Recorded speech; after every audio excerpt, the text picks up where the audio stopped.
এই স্কুলত মানে বহুত দিন থেকে বহুত ভেজাল, এত যে ভেজাল এই মাস্টারে খালি গুন্ডেরাস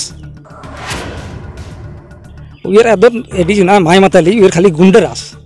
হিটলারি রাস আমার ঘর ওপেনিং করবে ডাইছে ধমকিও দেয় আমাকে এই ঘর ওপেনিং করবে ডাইছে আমরা বললাম ঘর আগত আমরা ওপেনিং করবো না আমাকে হিসেব পাতি দেয় তারপরে ঘর ওপেনিং করবো না ওপেনিং করলে না হলে ওলাই যাইস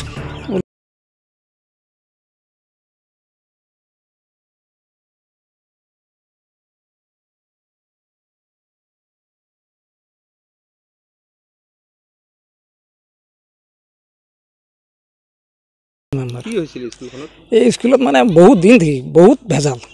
এত যে ভেজাল এই মাস্টারে খালি গুন্ডেরাস মাস্টার যে এত হজরত আলী বাড়ি হয়ে রেডি কিন্তু থাকে বর্তমান কিছু গই বাজারত আসে না আসিয়ে যদিও ক্লাস করে না উইয়ের এত এডি না মাই মাতালি উইয়ের খালি গুন্ডেরাস হিটলারি রাস আমার ঘর ওপেনিং করবে ডাইছে ধমকিও দেয় আমাকে এই ঘর ওপেনিং করবে ডাইছে আমরা বললাম ঘর আগত আমরা ওপেনিং করবো না আমাকে হিসেব পাতি দেয় তারপরে ঘর ওপেনিং করবো না ওপেনিং করলে না হলে ওলাই যাইস ওলাই যা বেরিয়ে যায় এটা তো জানি না আমরা কত টাকার কাম কত টাকা যে তোলাল কোনো হিসেব নাই সবার ড্রেস পাতি কী দেয় সপ্তাহ তো 2 দিন 3 দিন খাওয়ায় স্কুল এখন আত্মসাৎ করে যে চাউল কতগুলি আসে সোয়ার এক্সট্রা কতগুলি টেকাটা হয়ে করলে কোনো হিসেব নাই এত যে ইয়ের গুন্ডা রাস আপনি জেলা আয়ুক্ত কি আহ্বান জানাবো মই জিলা আয়ুক্তক এটা আহ্বান জানাক ইয়ের উচিত তদন্ত লাগে উচিত তদন্ত করে দোষী করে শাস্তি দিব লাগে আমি তার সাথে মই হেমন্ত মামাকে অনুরোধ করং ইয়ের উচিত তদন্ত লাগে আমার হেডমাস্টারের নাম কি হজরত আলী তার মানে ফির এই যে স্কুলত যে কাম হয়ে আছে কোন রড মানে দুর্গাপুর রড দিয়ে কাম করবেন সিমেন্টও তো দুর্গাপুর এই যে কি ডালমিয়া সিমেন্ট বুঝছেন স্কুলত এসে ভালো করে ক্লাস করে না ওই যে ঘরের কাম নিয়ে ব্যস্ত এগুলি নিয়ে ব্যস্ত শোয়াক না ক্লাস না কোনো এলের কোনো খেয়াল নাই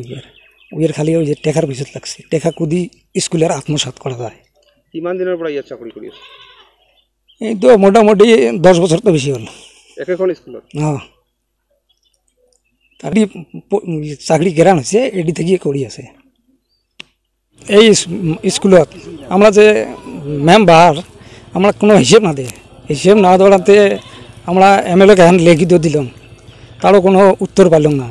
তা বাদে আমরা কী করলাম আরডিআই করলাম আরডিআইয়েরও কোনো জবাব পাইলাম না বুঝছেন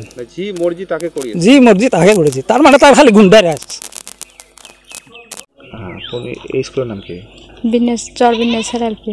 এই স্কুলে আপনার কি হয় ভাইস প্রেসিডেন্ট কি অভিযোগ আপনার মানে বিদ্যামিল যে খাই আছে মানে হিসেব পাতি তো ভালো করে দিয়ে নাই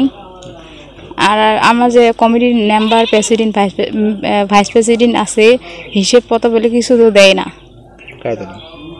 হেডমাস্টার প্রেসিডেন্ট জানাই না আমার হেডমাস্টারের নাম কি হজরত সভাপতির নাম ফরিদুল ইসলাম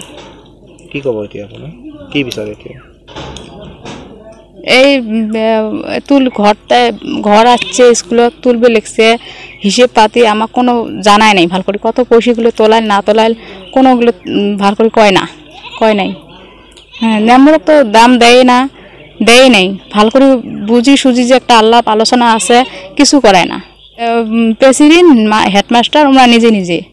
মাস্টারটাকে থেকেই তারা লাগে বহুত দুর্নীতি করে এর থেকে ট্রান্সফার করা লাগে